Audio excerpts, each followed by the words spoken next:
আসসালামু আলাইকুম। আজকে ডিম দিয়ে পেঁপে ভাজি রান্না করব। ডিম দিয়ে পেঁপে ভাজি রান্না করলে কিন্তু খেতে অনেক মজা লাগে। চলুন রান্নাটা দেখে নিই। পেঁপেগুলো শুরুতেই খুব ভালো করে ছিলে পরিষ্কার করে ধুয়ে চিকন চিকন ঝুরি করে কেটে নিয়েছি। এরপর কড়াইতে পেঁপেগুলো দিয়ে পেঁয়াজ, কাঁচামরিচ, ১ চামচ লবণ দিয়ে ঢাকনা দিয়ে ঢেকে বেশ কিছুক্ষণ ভাপিয়ে নেব। কোনো ধরনের পানি দিইনি, কারণ যেহেতু লবণ দিয়েছি সবজির ভেতর থেকে এমনিতেই পানি বের হয়ে সেই পানিতেই সবজিটা সিদ্ধ হয়ে যাবে। মাঝখানে কয়েকবার নেড়ে দিয়েছি, এরপর আবারও ঢাকনা দিয়ে ঢেকে বেশ কিছুক্ষণ রান্না করব। সম্পূর্ণভাবে পেঁপেটা যখন সিদ্ধ হয়ে যাবে আর পানিটা শুকিয়ে যাবে সেই পর্যায়ে নামিয়ে নেব। কড়াইতে পরিমাণ মতো তেলে দিয়ে দেব বাঘারের জন্য রসুন কুচি। আমি বাঘারে শুকনা মরিচ দিচ্ছি না, কারণ শুকনা মরিচ দিলে শুকনা মরিচ থেকে যে লাল কালারটা বের হয় তাতে কিন্তু ভাজির কালারটা নষ্ট হয়ে যায়, একটু লাল লাল হয়ে যায়, দেখতে ভালো লাগে না আমার কাছে, তাই আমি শুকনা মরিচটা দিচ্ছি না।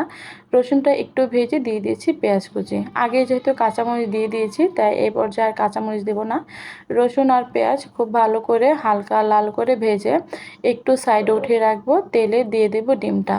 ডিমটা খুব ভালো করে ভেজে নেব। অনেকের কমপ্লেন থাকে ডিম ভাজিতে দিলে নাকি গন্ধ আসে। তো গন্ধ তখনই আসে যখন সেদ্ধ পেঁপে বা লাউয়ের সবজির ওপর ডিমটা দেওয়া হয়, তখন সেটা ভাজা হয় না, তাই সেদ্ধ সেদ্ধ একটা কাঁচা গন্ধ আসে। তো তেলে যদি এইভাবে ভেজে নেন তাহলে কোনো ধরনের গন্ধ তো আসবেই না, উল্টো আরও ডিমের খুব সুন্দর একটা ঘ্রাণ লাগবে, ভাজিটা খেতেও অনেক মজা লাগবে। ভালো করে ডিমটাকে পেঁয়াজের সাথে ভেজে দিয়ে দিচ্ছি ভাপিয়ে নেওয়া পেঁপেগুলো। এরপর অনবরত নেড়ে একদম ভাজা ভাজা করে ফেলবো। কোনোভাবেই নাড়াটা থামানো যাবে না, কারণ থামালে কিন্তু নিচে লেগে যেতে পারে আর ভাজির কালারটা নষ্ট হয়ে যেতে পারে।